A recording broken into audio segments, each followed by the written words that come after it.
یہ واقعہ پاکستان کے علاقے گلگت بلتستان کا ہے۔ یہاں ایک نوجوان ایک مقامی ہوٹل میں ملازمت کرتا ہے۔ ہوٹل چونکہ اس کی رہائش کے قریب ہی واقع تھا، لہٰذا وہ روز پیدل ہی اپنی ملازمت پر جایا کرتا اور شام میں واپس آ جاتا۔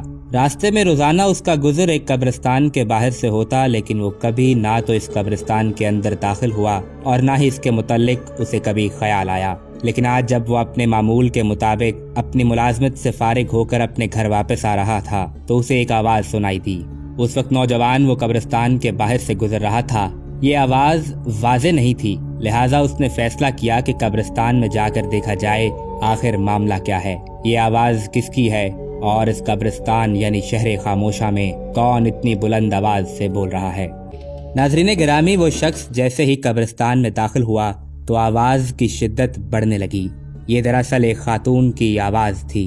اس نوجوان کو معلوم ہوتا ہے کہ خاتون بے بس ہے اور بے چارگی کے عالم میں مدد کی اپیل کر رہی ہے۔ خاتون کی آواز کچھ واضح ہوتی ہے تو وہ سنتا ہے کہ وہ خاتون پکار رہی ہے کہ میری مدد کرو اور مجھے یہاں سے نکال لو۔ میں تمہیں ایسا سبق بتاؤں گی کہ تمہاری آنے والی نسلیں سنور جائیں گی۔ میرے پاس اب اپنی اصلاح کا موقع نہیں، لیکن میں چاہتی ہوں کہ آنے والے لوگ میرے انجام سے سبق حاصل کریں اور کامیاب ہو جائیں۔ وہ نوجوان خوف زدہ ہو کر وہاں سے بھاگ جاتا ہے اور اپنے محلے میں پہنچ کر چند بزرگوں کو اکٹھا کرتا ہے، اپنے ساتھ پیش آنے والا سارا معاملہ ان کے سامنے رکھ دیتا ہے۔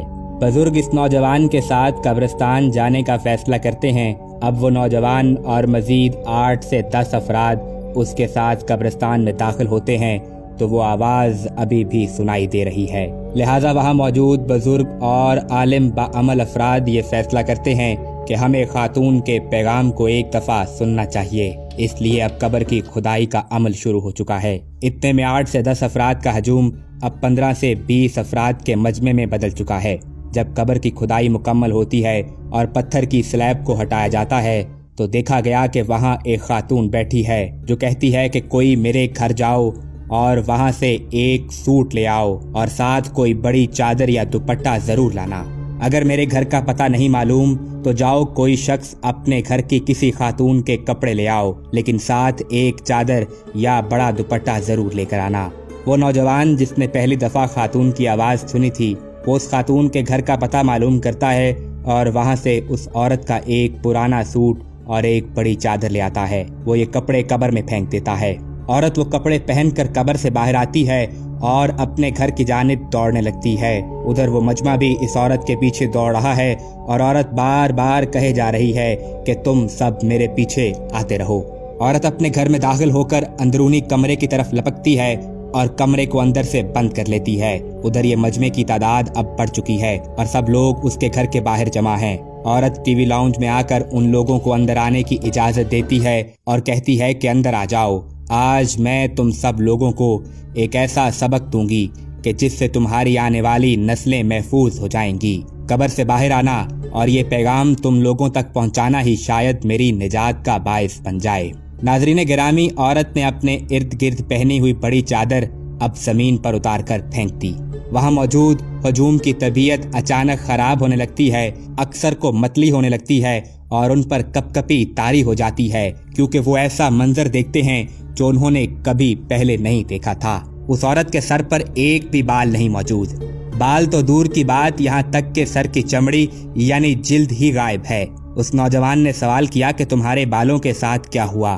عورت نے جواب دیا کہ جب میں زندہ تھی اور اپنے گھر سے باہر نکلتی تھی تو اپنے بالوں کو ننگا رکھتی تھی، ان کو چمکیلا بناتی تھی تاکہ زیادہ سے زیادہ مرد میرے بالوں کی تعریف کریں اور میری خوبصورتی کی جانب متوجہ ہوں۔ اس نوجوان نے پھر سوال کیا کہ تمہارے ہونٹ کہاں ہیں؟ اس عورت نے جواب دیا کہ میں اپنے ہونٹوں پر کچھ اس انداز سے لپسٹک یعنی سرخی لگایا کرتی تھی کہ مرد میرے ہونٹوں کی تعریف کریں، واہ واہ کریں اور میری خوبصورتی پر رشک کریں اور یہ خواہش کریں کہ کاش میں ان کی عورت یا ان کی بیوی ہوتی۔ اس وقت تک مجمع میں موجود ہر شخص اپنی آنکھیں بند کر چکا ہے، کیونکہ یہ تمام مناظر انتہائی ہولناک اور خوف زدہ تھے۔ صرف پہلی دفعہ آواز سننے والا نوجوان ہی ہمت اور حوصلے کے ساتھ اس خاتون سے مخاطب ہے۔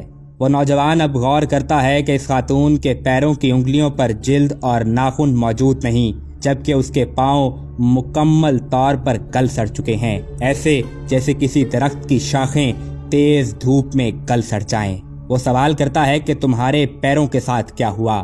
عورت نے بڑی تکلیف سے بتایا کہ جب میں نوجوان تھی تو غیر مردوں کی جانب بڑھتے ہوئے مجھے کبھی خوف محسوس نہ ہوا۔ میں انہی پیروں سے بھاگ بھاگ کر ان مردوں سے ملتی تھی، اپنے پیروں پر نت نئی خوشبو کا استعمال کرتی تھی، لیکن میں نہیں جانتی تھی کہ میری اس شوق اور چنچل زندگی کا انجام ایسا بھیانک، ہولناک اور دردناک ہوگا۔ آج میں تمہیں یہ پیغام دینے آئی ہوں کہ اپنے خاندان اور گھر کی عورتوں، ماؤں، بہنوں اور بیٹیوں کو یہ تعلیم دو کہ وہ غیر مردوں میں اپنے جسم کی نمائش نہ کریں۔ اپنے بال، ہونٹ، ہاتھ، پیر اور دیگر جسمانی اعضاء کی نمائش نے آج مجھے اس حال میں مبتلا کر رکھا ہے۔ اس عورت نے کہا کہ اپنی خواتین کو پردے کا عادی بناؤ۔ بس یہ کہنا تھا کہ وہ عورت زمین پر ڈھیر ہو گئی۔ اہل علاقہ نے اسے وہاں سے اٹھایا، واپس قبر میں ڈال کر مٹی ڈال دی۔ ناظرین گرامی، اس سارے واقعے میں ان مردوں کے لیے اہم پیغام ہے جو کہ جدیدیت کے نام پر اپنے گھر کی خواتین کو پردے کے متعلق نہیں کہتے، جو شرم و حیا کی بات کو دقیانوسی خیال کرتے ہیں۔ لیکن یاد رہے کہ عورت کے متعلق سوال اس کے مرد اور محرم سے بھی کیا جائے گا۔